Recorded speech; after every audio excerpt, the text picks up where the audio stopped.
compartilhei em todos os grupos que eu tenho da face da Terra, pensando que era verdade, né? A gente tende a acreditar, né? A gente tende a sonhar que ganhar dinheiro é muito fácil, né, mano? Mas na verdade é que não é, galera. Ganhar dinheiro é difícil. Você tem que trabalhar, você tem que ralar, você tem que suar a camisa para você poder ganhar dinheiro. Então, mais uma vez, cara, não acredite nesses golpes. Não acredite em dinheiro fácil, cara. Eu infelizmente caí porque a pessoa que me indicou, eu pedi um comprovante de pagamento, ela mandou para mim esse comprovante.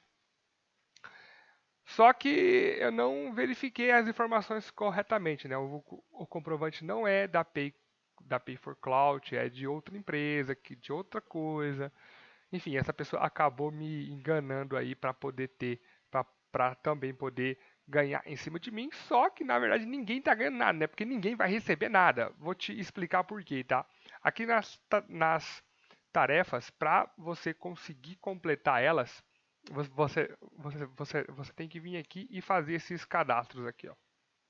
E esses cadastros pedem número de telefone, pede, cara, pede um monte de coisa, mano, um monte de coisa. E aí, quando finalmente você conseguir completar as 5 tarefas e você solicitar o saque, esse dinheiro não vai chegar, cara, porque da onde que eles vão tirar US$ 1.205 para te dar?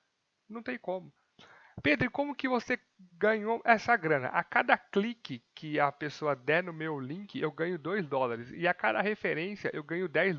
Então, só aqui eu já ganhei US$ 700 e aqui eu ganhei 440. Mas essa grana não existe, cara. Essa grana não existe, tá? Peço desculpa aí para quem eu mandei o link.